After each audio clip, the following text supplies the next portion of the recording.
Good morning. It's Friday, March 20th. It's Ted Rall and John Kiriakou with DeProgram with Ted Rall and John Kiriakou. Good morning, John. Good morning, Ted. How are you? I'm good. Lots to talk about today. I always try to make the rundowns short, but the news doesn't cooperate. No. Let's go through it. Defense Department wants $200 billion for, we don't know how much, Iran war. Congress wasn't consulted, so we're going to find out. Are they going to pay up anyway? Can I interrupt you on that? Can I interrupt you? Congress was not consulted. And what's funny is now the really hardcore Republicans are starting to say, well, like the MAGA guys, well, we don't want to put our war fighters in harm's way, so we're just going to have to give it to them. We shouldn't. Now's not the time to be asking questions. Bunch of cowards. From what I can gather, John, even adjusted for inflation, this is more than the cost of the entire Gulf War. Yeah, I'm sure that's true. And that's true. And remember, during the Gulf War, we had that thing called burden sharing, where we actually made the Kuwaitis pay for everything. Yeah, pay for the cost of their own liberation. Yeah. Well, Bush had that idea for Iraq too, but I don't know how that worked out. We'll see how. So I'm curious to see how. Congress is a bunch of lickspittles, but we'll see what happens. Iran. Okay, so here's what we've got. They've been squeezing the Strait of Hormuz. Iran attacked Qatar's Ras Laffan liquid natural gas facilities. Qatar says that their export capacity is down by 17%, and that it'll take at least 3 to 5 years to repair. Oil shot up is at $108 a barrel, down from $115 just a few hours ago. And who knows where it's going to go next. This part, John, made me laugh so much. The U.S. is thinking of lifting sanctions on Iranian oil at sea. So, in other words, we go to war against Iran, and then after Iranian oil has been sanctioned for years, and because we attacked them, that we're going to have to lift the because the prices are going up so high. And there's something to that. Trump has been talking tough about, we're going to have to just tighten our belts. We're going to have to just pay a little bit extra. We're going to have to be all in this together. And then an Indian ship paid for the oil in yuan. Mm-hmm. And this was yesterday. And the Iranians said, okay, free to pass. No, that's the $2 million. He said, wait a minute. The oil has to be paid for in dollars. Otherwise, it's going to crash our economy. And they said, tough luck for you. So then we lifted sanctions on Iranian oil. And so was that the $2 million fee that there's one. So that I read about that. And then Netanyahu says basically Trump is pressing Netanyahu to say that Israel acted alone in its attack on that gas facility in Iran. Who knows what the truth is there? I have my suspicions. I suspect you do too. Meanwhile, we're forgetting all about Gaza, where Hamas is still in charge. The mediators in Cairo have handed Hamas a proposal that basically says you should hand over all your weapons, and we're going to have some new Gaza Authority take over. Yes. We don't know what it's going to be. But basically, Hamas is now saying, you know what? We like the way this Iran war is going. And we're not getting back to you until we see how that plays out. And then J.D. Vance, I thought this was fascinating. He's worried about the unpopularity of the war, and he's signaling to people close to him that he may not run for president in 2028. I think he's a sure loser. I really do. He's young. He can run 10, 20, 30 years from now if he wants. True. And still be plenty young. I think that if he were to run in 2 years, sure loser. I agree with that. Closely tied to Donald Trump.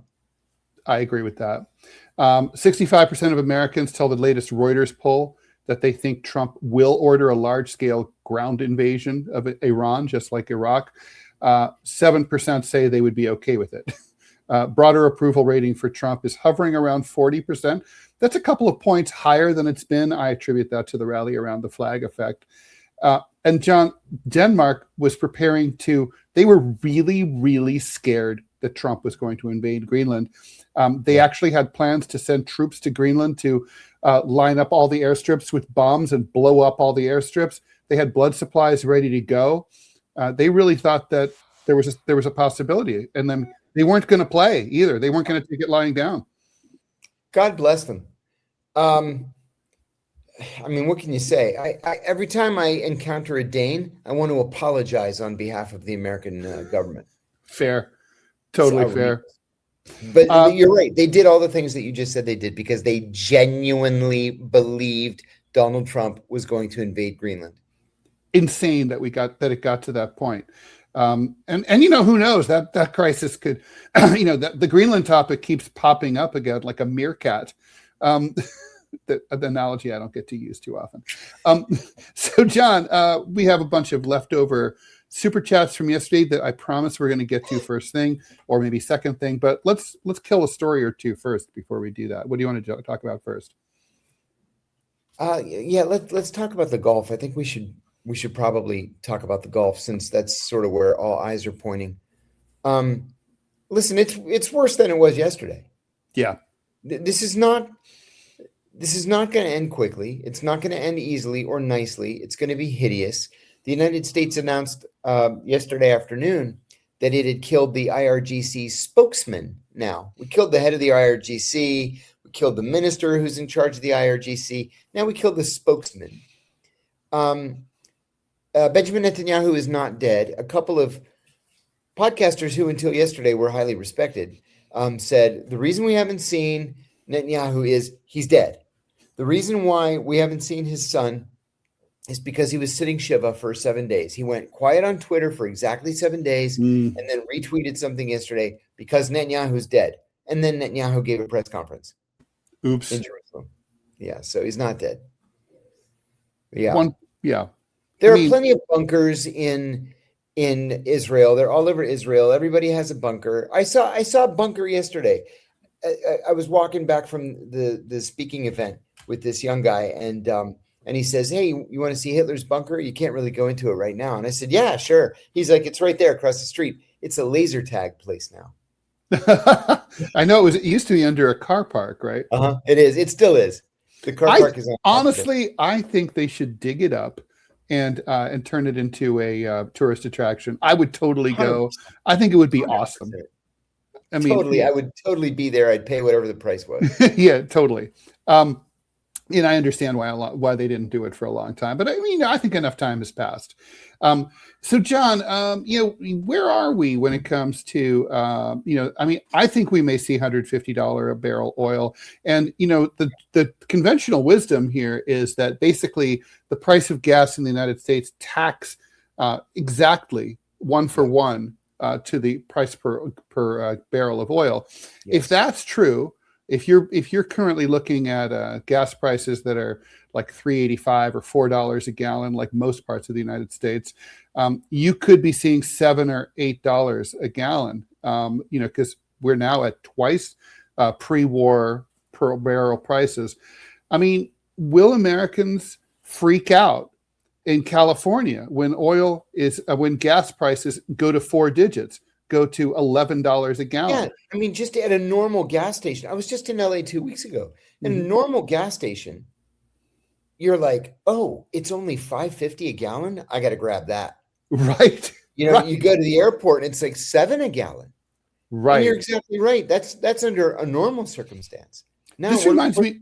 It reminds me of the hyperinflation in Turkey, where like I would get up in the morning and I want to exchange my dollars as late as possible, just a little bit at a time, because I'd get more lira later in the day. Yeah, this is exactly right. I mean, you know, you and I both have, you know, we've lived long enough to hear, you know, presidential campaigns affected by a 10 cent or 20 cent deviation in gas prices. This is a lot more than that. I mean, you know, what about the political ramifications this fall? I mean, does that still matter? Because now the spin we're hearing on social media from the Republicans are, it's a small price to pay a little more at the pump to liberate 92 million Iranians. Is it? Yeah, that's what they're going to go with. The problem is that the Iranians don't want our liberation. They've been clear about it from the beginning. We overstepped, we overreached, like we always do. And like we always do, we have no exit strategy. And then I wanted to reach into the TV this morning, Ted, and punch Benjamin Netanyahu in the face when somebody said something about Israel's war with Iran, and he said, "Oh, no. This is America's war. We're America's ally. The Americans are the heroes here." And I was like, "You fucking asshole." He just played Donald Trump from beginning to end. He is an asshole, and he's a smart asshole too, though. Yes, he is smart. That's amazing spin. How much daylight is there between Israel and the United States in this war? I think only a little bit, and I say only a little bit because the Israelis have done a couple things, like trying to blow up the South Pars, that the Americans didn't want to do. We call it South Pars. Only a third of it is called South Pars. The southern 2/3 are called the North Dome, and they're in Qatari waters. Right? Yeah, it's underneath. This is all under the Persian Gulf. Yeah, exactly. It's underneath, and so if you're going to hit one, the other one gets hit too, kind of automatically, and it just leads to from one problem to another problem. And the Qataris are like, "What are you guys doing?"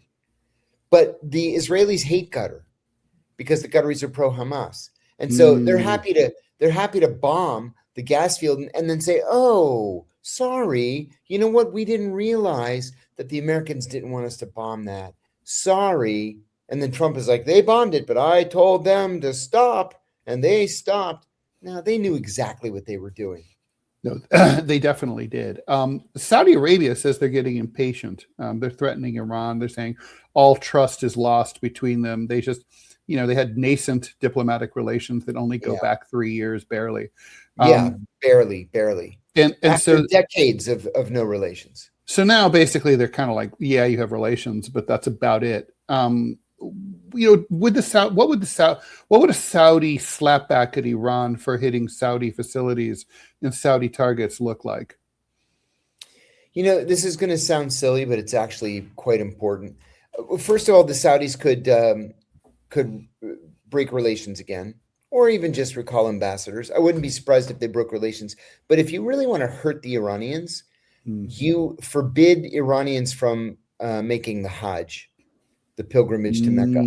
They did that for a couple of years, 1979, 1980, 1981. And it was a crisis, let me tell you. I bet. A crisis. To the point where the Iranians started carrying out terrorist attacks against Saudis. They supported the takeover of the Dome of the Rock by Saudi radicals. People were killed. It's a bad situation. My guess is that's what the Saudis are going to start with. Just ban all Iranians from the Hajj. So interesting. So not a military response. No, the thing is and every time I say this, I take shit from Saudis, but I'm going to say it again because it's true. There are very few Saudis in the Saudi military. They're almost all Pakistanis. The leadership are Saudis, the generals, the colonels, they're all Saudis. But the lower level officers and all the grunts, they're all Pakistanis. So they don't really care one way or the other. They just do as they're told. John, I just got to say before we move on to the Hamas thing and to start dealing with the questions. And by the way, please like, follow, and share the show. Please go ahead and put your questions into the live chat if you're watching live at 9 a.m. Eastern time, and that both in Rumble and YouTube. And we really appreciate you. Super chats get priority. Unfortunately, that's just how it is. So let's see. What do you think I have to just say, every morning I wake up and I'm worried that something really big, like the Turkmenistan thing that we talked about yesterday, is going to happen. Something big is going to blow up, and we're going to have a massive ecological and environmental disaster to deal with on a global scale, and no ability or will to deal with it. I mean, putting out oil fires is extremely difficult and complicated. Yeah, and it's not like, the Exxon Valdez where you just, everybody just runs there and starts taking Dawn dish soap and cleaning off animals. This is an active war zone. Right. You can't get there. Right. And you need incredible amounts of, brilliant engineers and amazing, huge amounts of demolitions, well placed to cave in the hole so that you have a chance of putting out an oil or a gas fire But Yes. it's no piece of cake. The one in Turkmenistan that we talked about, it's been going since 1971. And you know what? We didn't talk about Centralia, Pennsylvania yesterday. Oh, right. Centralia, Pennsylvania is a ghost town now in the middle of Pennsylvania. In the 1950s, the whole town sits on top of a seam of coal, right, bituminous coal. And in the 1950s, somehow the coal caught on fire. Mm-hmm. Somebody dropped a cigarette or knocked over a lantern or whatever. But in the 50s, it caught fire. Even static electricity could do it. Even static electricity, it is still burning. Mm-hmm. And if you've ever, you can still drive through Centralia. The whole place is abandoned. Nobody lives there anymore. But everywhere you look, there's just smoke coming out of these holes in the ground. And it's going to burn for the next 500 years. It's insane. Is there no political will to fix it? No political will at all. They talked about how they would do it. You know, you could put, like they put out the Kuwaiti oil fires, you put Rolls-Royce jet engines above the holes and then blow them out. Oh, wow. But even that, the seam is so big, it could go for miles. It could go for hundreds of miles. We don't know. Yeah, a lot of that part of Ohio, Kentucky, and Pennsylvania have a lot of caves. It's kind of like all God underneath.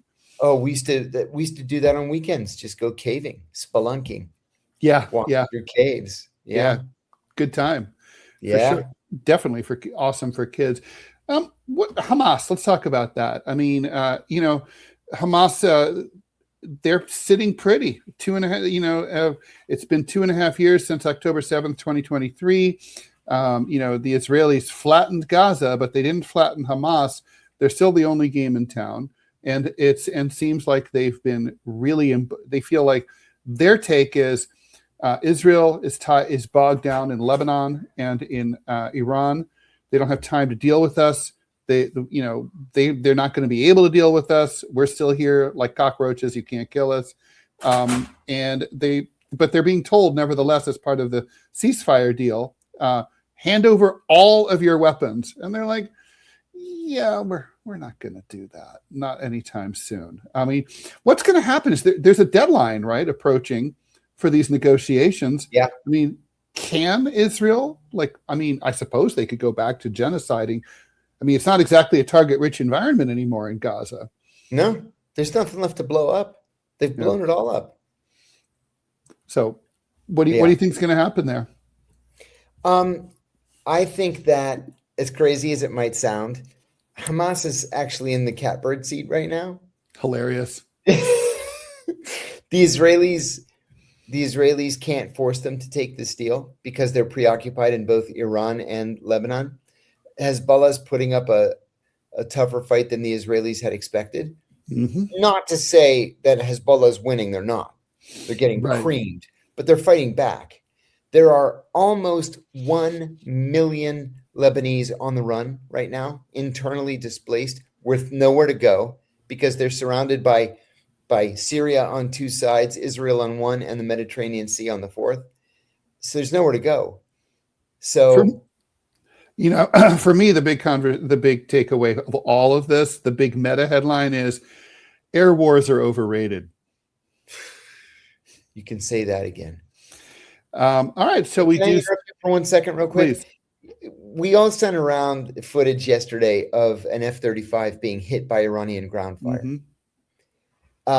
At first, people were saying, no, it's AI. It's bullshit. It's a stealth fighter. They're invisible. No, the Iranians hit it. And not only did they hit it, they wounded the pilot to the point where this morning, the Pentagon released a statement saying that he made it back to an airbase in the Middle East and that he's in stable condition. So he's admitted to the hospital.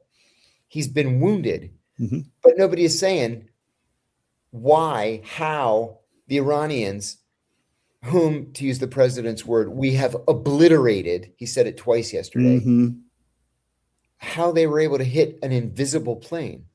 That is right. That's a good question. Of the art of the American force. True.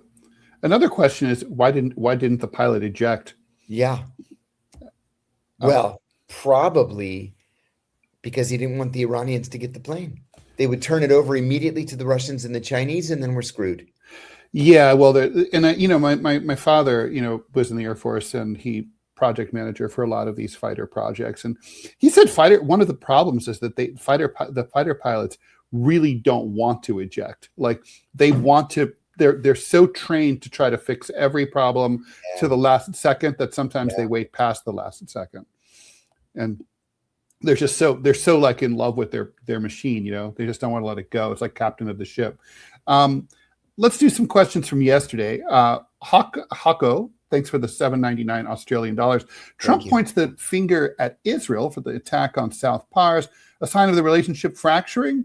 Is Trump trying to back off by shifting focus? I don't think the relationship is fracturing. I think there are always disagreements in times of war. And I think Trump is probably getting a little sick and tired of Netanyahu pushing all the blame onto him. I think that's what it is. Yeah, I think that's my take too. So here's a super chat from March 18th when, John, you were out. Hey, John, I'm a 21, and by the way, thanks for the $19.99. Hey, John, I'm a 21-year-old student pursuing a career in intelligence analysis. What degrees of study would be the most applicable to the modern day, in your opinion? What information and media should I be consuming? Sorry, it's so small, to familiarize myself with the world of analysis. Thank you. That's a great question. I would focus on your geographical area of interest. For me, it was the Middle East. Some people devoted their whole lives to Latin America, Eurasia, China, whatever. Become the go-to person on that issue. And honestly, consume everything. Everything. I don't mean, go to InfoWars and watch people bloviate for 2 hours every day. But in your field, in your area, be sure to get everything. I would even force myself through, Foreign Affairs magazine, which is sometimes so dense. And the article is usually written by people who have never actually created or implemented foreign policy. They've just studied it. But you have to know what everybody is saying. And oftentimes, and I mean this literally, oftentimes, there are issues that I know I'm going to have to comment on that I just simply haven't formed an opinion on. And so I need to see what other people whom I respect are saying so that I can form my own opinion. Yeah, about foreign policy, I feel like that's like why I used to like to read Time and Newsweek, just to know what mainstream middle America was being spoon-fed. Foreign policy is like what the Beltway is thinking. Exactly right. Exactly. Like a month or so ago, foreign policy basically started admitting that Ukraine had lost the war. And that's like, well, that's sort of, you and I were talking about that years ago. Years ago. But like, basically it's like, okay, so that means the establishment has accepted it. Pink Lady Apples 83, thanks for the $5. Hey, studs. John, are you going to do a book signing tour with your new book coming out? If so, could you please come to Atlanta or North Georgia? I need a selfie with those gorgeous dimples. You guys are the I get best. it. Oh, geez. Thank you. I got to tell you, Tony Lyons from Skyhorse Publishing called me the other day, and he said, Tony's the owner, the publisher. And he said, you're everywhere in my feed. You're on Instagram, you're on TikTok, you're on YouTube. And I said, I know, I can't figure it out. This kid cut my videos up, and I told him the same story I tell everybody else. So he said, we decided to republish your 3 books, the CIA Insider's Guides to Surveillance and Surveillance Detection, Lying and Lie Detection, Disappearing and Living Off the Grid, but we're going to do them in one fat book. So can you update them? And I was like, yeah, I guess so. When do you want to buy? He's like, Saturday? I said, Tony, 550 pages. I can't do it by What, Saturday. is he out of his mind? So he said, Tucker Carlson's going to write the introduction. I said, oh, nice. I'll call him and thank him. Mm-hmm. He sent it the next day. Wow. So I called him. I was like, you wrote the introduction in one day? He's like, well, it's not that long. He said, I just dashed it off. But you need to get this book out. I said, we actually don't. It's all still in print. They just want to repackage it and update it. So I'm going to do that. They want me to update the CIA Insider's Guide to the Iran Crisis, which is going to be a bigger work since we're at war. I've got the Cemetery book that was supposed to be out actually in 4 days, and now is postponed 2 months for reasons that are inexplicable to me. And I've got the Mafia book that is done. I'm just waiting on a release date. And now I'm writing a book of stories. I got to get all my stories all in one place and release that. So it's going to be a big book year. But yeah, now that I have a really great literary agent, I'm hoping that my books from now on will be published just by one of the big five. Mm-hmm. And my best relationship is with Simon & Schuster, since they've done several of my other books. And so Simon & Schuster, Random House, Penguin, Knopf, all those guys, Putnam, they have PR budgets. And so they will send me on a book tour. It won't be extensive, mm-hmm. but I'm gonna do my best. Yeah, book tours are good. Yeah. Decatur, Georgia has a great book festival. Really? Yeah. LA does too. Yeah, that's true. Big one. John, I've been reading Directorate S by Steve Cole. From your experience, where does it get the CIA, Pakistan, and the Afghanistan war right? And where does it miss nuance? Thanks for the $5, Ryan. Thank you, Ryan. I hate complimenting Steve Cole. Steve Cole wrote an article about me in the New Yorker called "The Spy Who Talked Too Much," and I wanted to punch him in his face. And that was after I welcomed him into my home and he held my kids. Well, what did the article say? Barry, they don't always write. The author doesn't write the headline. Yeah, and he said that to me when I called him to yell at him from prison, no less. That's true, though. I know it's true. Yeah, I never ever write my own headlines. Never. Yeah, I always suggest one. They almost never use it. Twice I've suggested headlines that people have used at both times at Consortium News. Mm. But Steve Cole is actually one of the country's great writers, one of the country's great investigative journalists. And in addition to being an investigative journalist, he's the dean of the School of Journalism at Columbia. Mm-hmm. So he's a very big deal. That book was excellent, I have to say. And I'm not sure he missed nuance. I think he pretty well got it. Mm-hmm. I read one of his other books and I did like it. As I read it, I wanted to criticize him and I couldn't. He didn't write the headline, John. God. $4.99. Thank you so much. I work at the EPA, and I'm wondering what you think about the EPA rescinding the greenhouse gas endangerment finding. Thank you. #pardon John. Oh, thank you. Yeah, I lose sleep over these issues. I really do. And the only solace that I take is something that I told a friend this morning. There's only 2.5 more years of this. Like, even if a Republican wins, it likely won't be as bad. Like with the wholesale deregulation, across the board deregulation, and putting up statues of slave owners in Washington, D.C., which they announced yesterday they were doing, and trying to make it so married women can't vote. Yeah, charging people with murder for taking an abortion pill, which also happened yesterday. Changing the name of the Kennedy Center to the Trump Kennedy Center. Minting a gold coin with his face on both sides. Mm-hmm.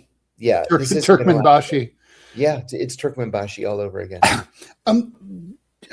John, the thing is, though, even if we were to get President AOC, which I don't think we're going to get, but if we were, you and I both know Democrats wouldn't roll back most of that stuff. No, they wouldn't because they're cowards. Yeah, and because they want the power and authority for themselves. Yeah.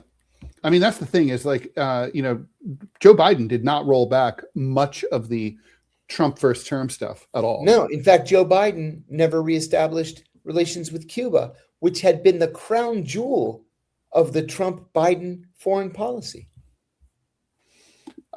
Steve, and thanks for the $2 Canadian. Ted, are you in a bathroom?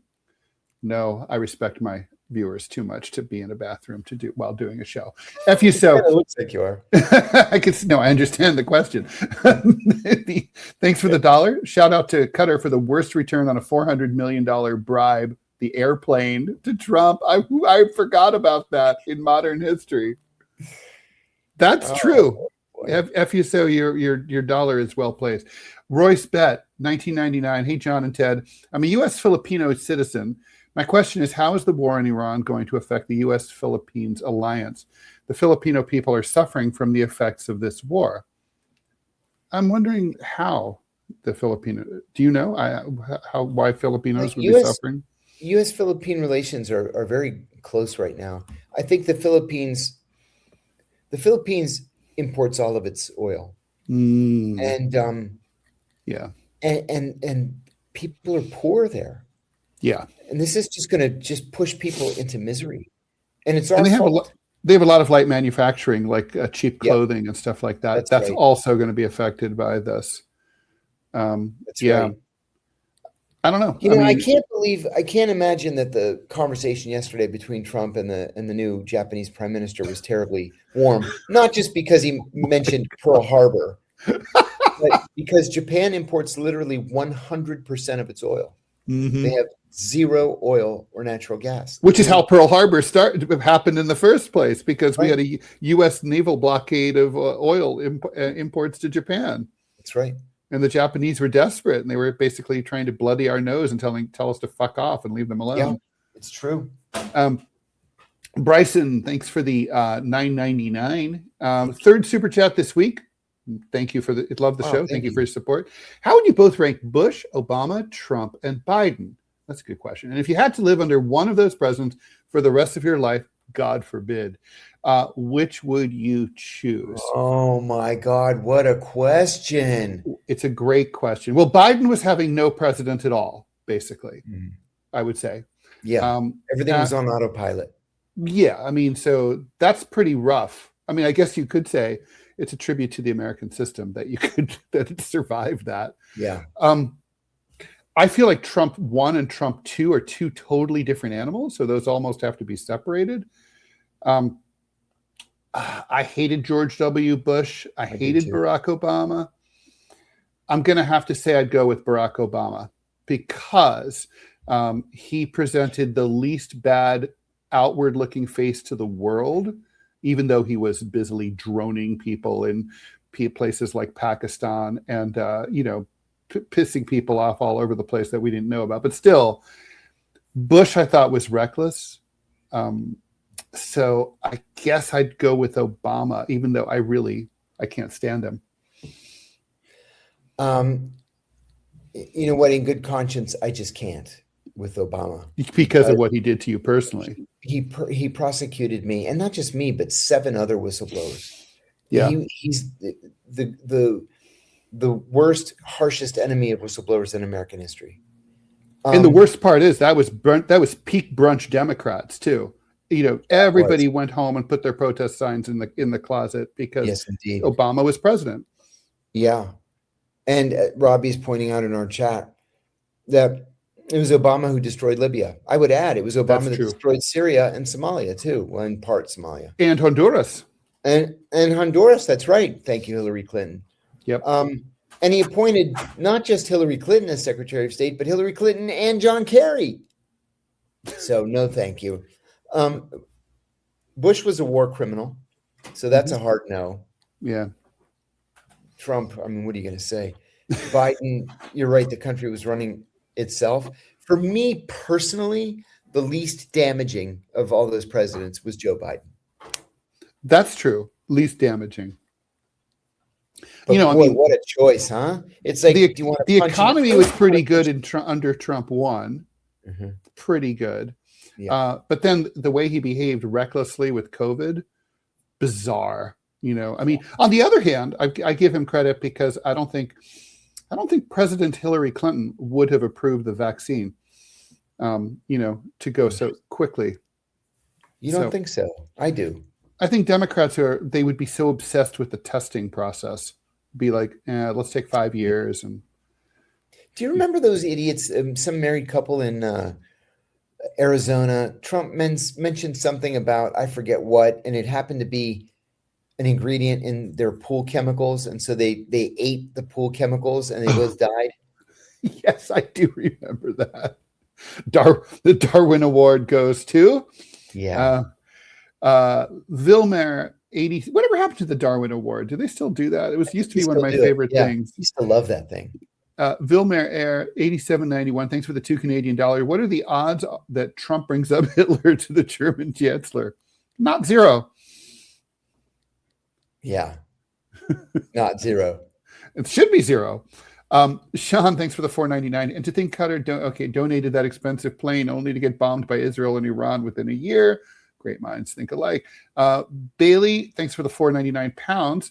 I'm interested in your opinions on Piers Morgan, especially regarding his false publication of U.S. troops torturing Iraqi prisoners.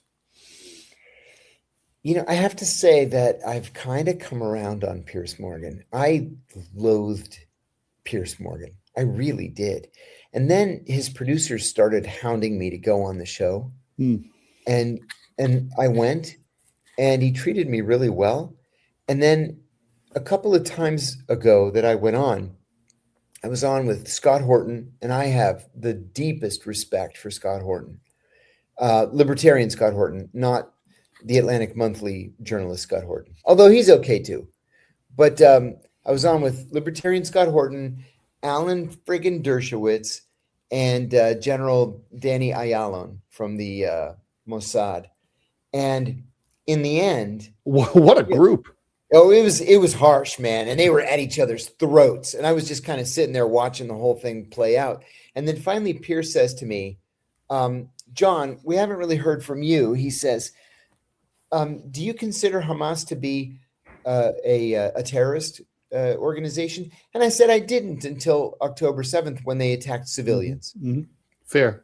I believe that they were a liberation organization. But when they murdered civilians, yes. Agreed. He says, do you believe October 7th was a terrorist attack? I said, in part, yes. Well, then what's your position on Gaza? I said, the Israelis are wrong and they need to get out of Gaza immediately. I said, listen, Pierce, the bottom line is this. You can't have as your policy, kill everybody. That's the definition of genocide. And if anybody should know genocide, it should be the Israelis. And then he said, and I was very heartened by this. He said, I've finally come around on this issue, and I have to agree with you. And he's been Joe Zionist from the very beginning. Yeah, I've seen that. I've seen that transformation with Piers also. You know, I mean, again, you know, one would hope that you'd have the moral clarity to see something like that on, you know, October 8th, 2023, but better late than never, seriously. Yeah. Trump, thanks for, Yas, thanks for the 1799 Emirati dirham. Trump rarely makes an unwitted political mistake. If you had to guess, I wouldn't say that's true. What's a mad genius strategy we might not see? But I'm just going to push back on that. The Save America Act is a mistake, and his opposition to mail-in ballots during the pandemic was a huge contributing factor to his defeat. So he makes mistakes, but okay, genius strategy that we might not see. Let's take that question at its face value. You know, I believe that he believed Netanyahu's propaganda that if we decapitate the Iranian government, the whole thing comes down like a house of cards. And I think that he believed that was the genius strategy. And instead, he's gotten us into a war that we're not getting out of. Remember, to win, we need to wipe out the entire Iranian government and military, which is not possible, and install a pro-American and pro-Israeli government, essentially a puppet government. It's not going to happen. And anything short of that is an American-Israeli loss. What the Iranians need to win is just to survive the war. And they're going to survive. John, one more question. We'll bring in Robbie. He has some stuff to talk about. What would you say? I mean, to my theory that Trump has kind of lost his superpower. He spent much of his first term still doing rallies, which was weird, you know, campaigning, a president continuing to campaign. But it kept his ear to the ground, maybe not with America, but certainly with half of America, with the conservative half. And now he doesn't do that anymore. No more rallies. I feel like he's out of touch now. He's firmly wrapped in DC in Beltway bubble wrap. Yes. And I think that's fucking him over.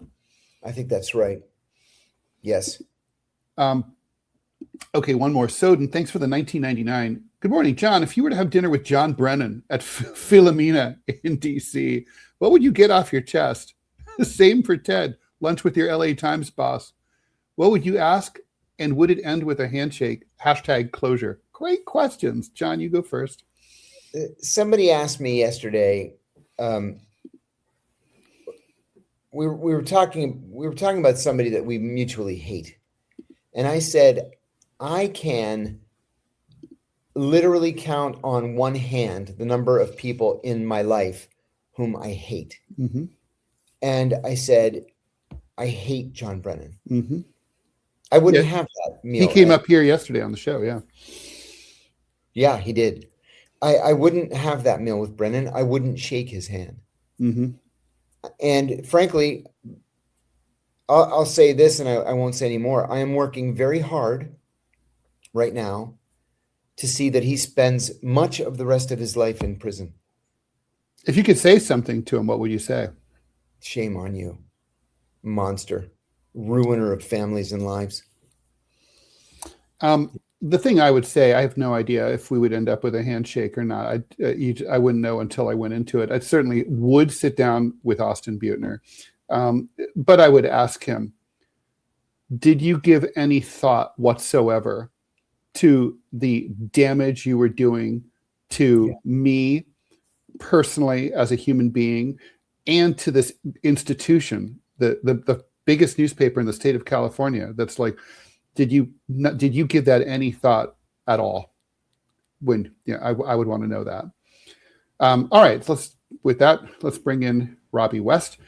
Robbie, thanks for coming on and filling us in on what you have to fill us in on.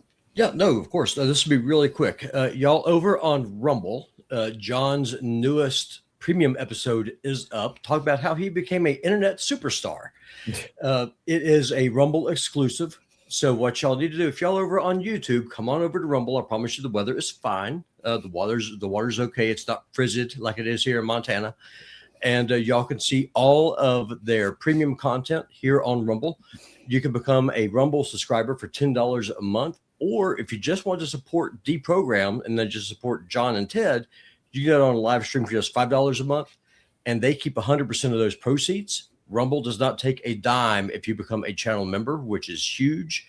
And also Rumble pays them based off their watch hours as opposed to ads. So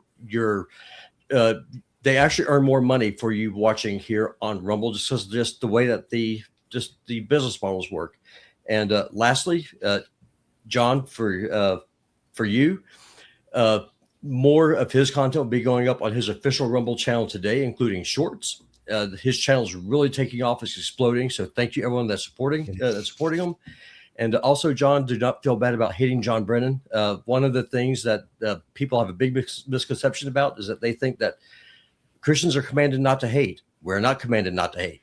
We are commanded to hate. We are commanded not to hate our brothers and to pray for our enemies, but we are allowed to hate enemies of God. And John Brennan is 100% that. So hate away. Thank you. And I have a Rumble page too, but he does. Yep. Ted Rall. So come on over. I'm working on his channel now too. Thank you, Robbie. Do we have an ad? We do. I'll throw it up for you. Thank you. All right. Well, in the meantime, while Robbie's doing that, we'll take another question. Thanks for the $1 from Desert Fox. Breaking news within the past 4 hours. Ansar Allah has announced that they are getting involved and will start joint operations with Iran. Joint operations are going to be hard since Ansar Allah is in northern Yemen and Iran is in Iran, and never the two shall meet. Mm-hmm. But good luck. Coordinated? I mean, maybe if that means attacking, shipping in the Red Sea, 90% chance, I would say. Yeah, we've been down that road before, and they're going to get the daylights bombed out of them. Yeah, yes, they will. Rainman 777, thanks so much for the $9.99. Do you think that the American empire is over? I don't see any way that we can continue to afford this. Is the economy permanently cooked? The empire's on the ropes, I would say. Yeah. Over? No, certainly not. I agree. Kevin Mills, thanks for the $30. Your favorite retired Oregon sheriff here. No question, just wanted to say hi. Hey, yes. Yes. Welcome. Thank you. Go Oregon. Toast to God. He's the one, let me interrupt you. He's Please. the one who agreed with me and said, don't talk to the police. Mm-hmm. That's right. Say, I'm represented by counsel and I don't talk to police. Cops. I like it. Toast to God, $9.99. I saw Nuremberg the other day and thought how the tables have turned. Israel is currently moving like the Nazis, and it's extremely weird. You get called an anti-Semite for pointing it out. For years I hesitated to say what I'm about to say, and now I'm really convinced that the Israelis really were. They really were inspired by Nazi Germany in terms of their tactics. The retaliation against family members, against people who resist them, the humiliation, all that stuff is very, very similar. Oh, we got to go do this. We're going to lose the ad. All right, let's go do that. Sorry about that. Today's sponsor is Chicago Steak Company, and they're giving away 4 free steaks on every order. Code BPSIR free. Did you ever buy steaks at the grocery store and it's just a total gamble? You're standing there staring at shrink-wrapped mystery cuts, trying to figure out which one might actually be decent. And half the time you get home, cook it, and it's just fine, nothing special. Chicago Steak Company is the opposite of that. USDA prime and upper choice, hand-selected by butchers in Chicago, wet-aged 28 to 40 days, vacuum-sealed, and shipped on dry ice right to your door. Every cut is hand-carved, no guessing. And here's the part I really like. Spend $1.99 or more, any steaks your choice, use code BPSIR free, and they throw in 4 bourbon peppercorn sirloins for free, plus free shipping. These are 6-ounce top sirloins with a cracked peppercorn and bourbon rub. Lean, beefy, bold flavor. Throw them on a hot grill and they're done in minutes. That's $160 in free steaks. 15,000 5-star reviews. These guys are the real deal. mychicagosteak.com/rumble. Code BPSIR free. That's BPSIR free. Link in the description. All right. Cool. So, thank you for that, John. Nuremberg. So do you want to address the Nuremberg thing? Yeah, I have to agree with you. I think that the Israelis learned a lesson and history is repeating itself. One of Tucker's producers reached out to me today and asked me to retweet a statement from a Zionist activist saying, I've known Tucker for 20 years. The allegation that he's anti-Semitic is absurd. And then it goes on. I gladly, happily retweeted it. But this is where we are. Now, if you don't follow Benjamin Netanyahu's policies down the line, you're anti-Semitic. And that's a damaging accusation. Very. I mean, how do you convince somebody that, no, I don't hate Jews? And then the allegation is, well, maybe secretly you do. So maybe you are anti-Semitic. No. I hate human rights violations.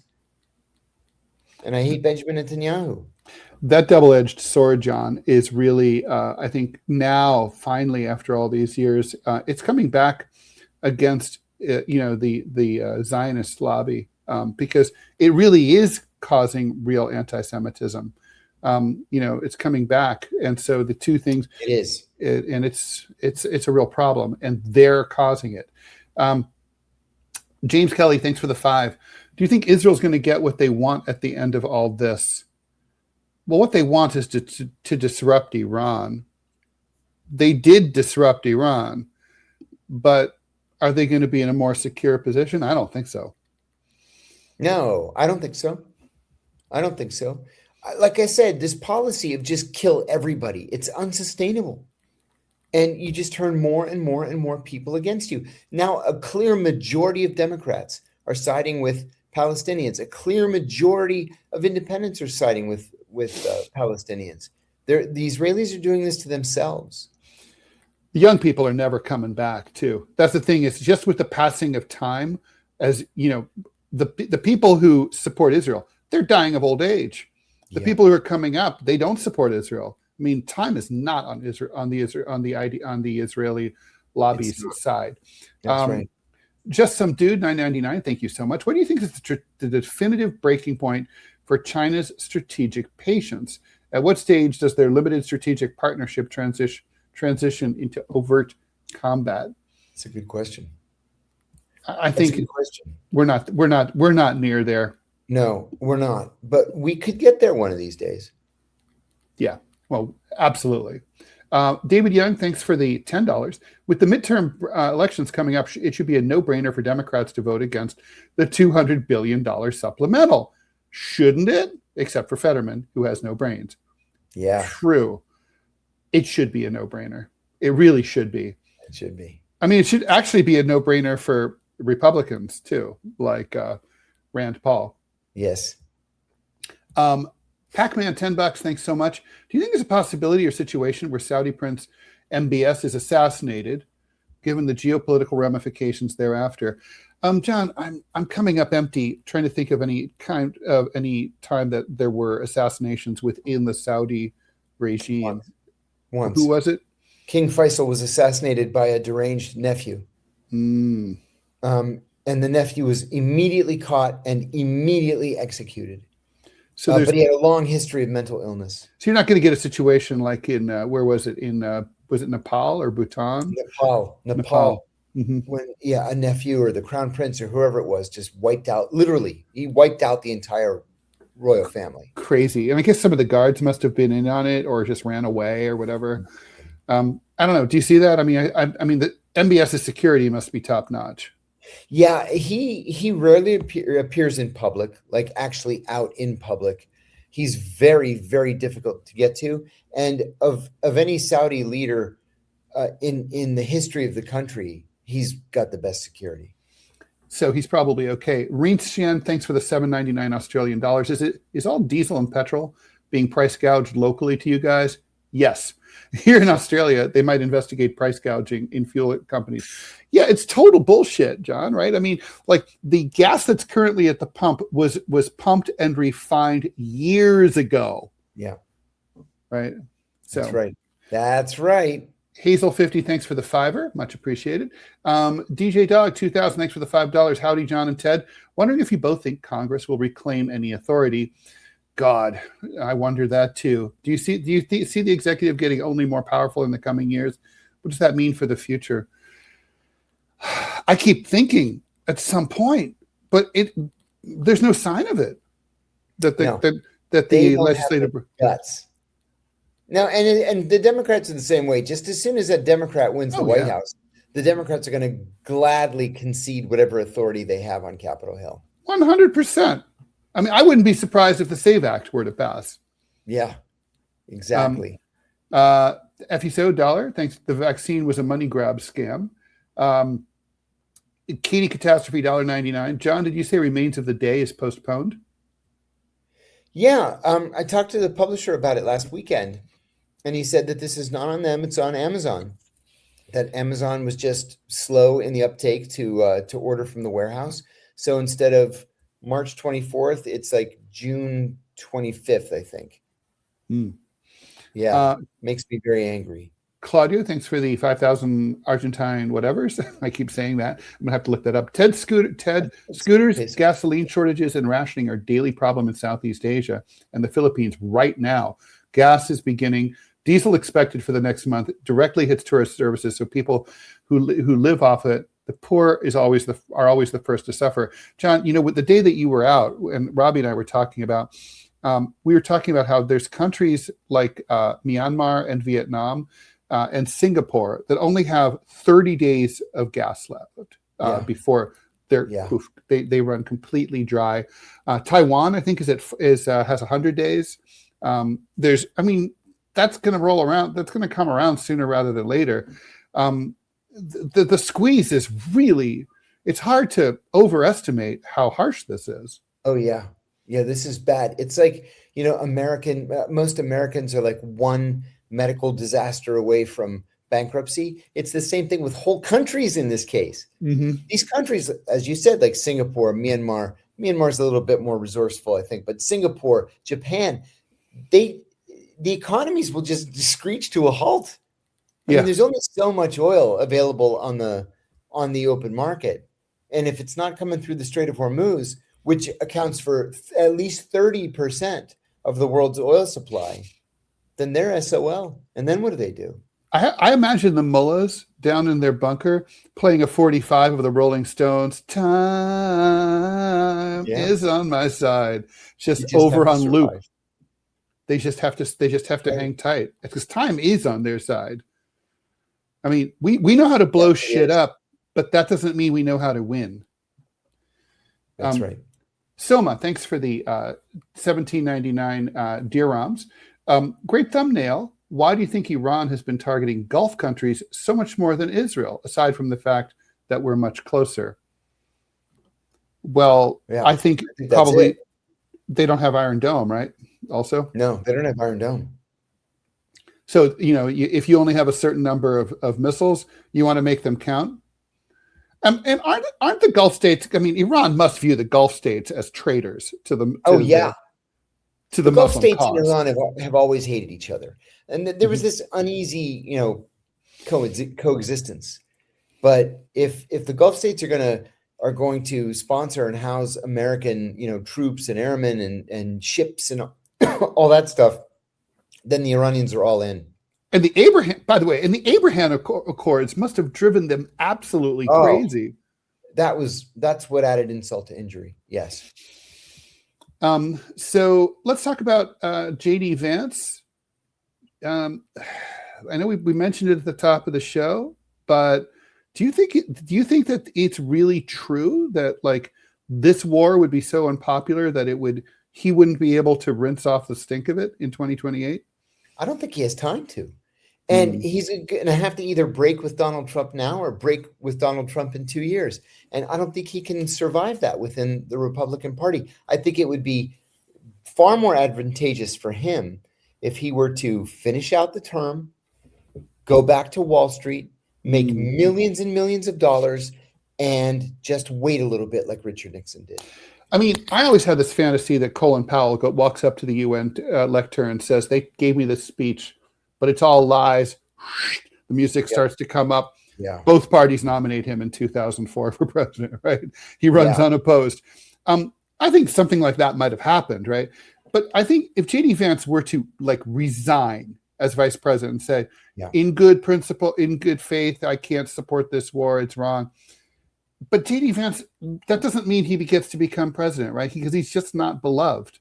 Yes, that's it. Even though we might agree with him and be like, good for you, JD.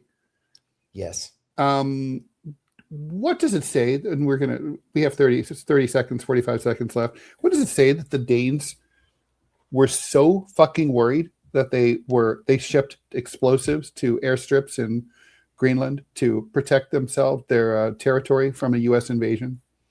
They took Donald Trump at his word. He said, Greenland will be ours. And they knew that they were going to have to fight this Goliath somehow. And so you might as well take the place down with you. Yeah, no, balls out, though. I mean, I seriously didn't think they had it in them. Yeah, kudos to them. Yeah, cool. Well, John, go and have a great weekend. It's the end of this show, but we'll be back Monday, as we are Monday through Friday, 9 a.m. Eastern time. Please, if you missed it yesterday, John and Scott Stantis and I had a good chat on DMZ America. That's up on YouTube and Rumble. Go check that out. And please stay tuned for TMI with myself and Manila Chan coming up right now. See you Monday, John. See ya.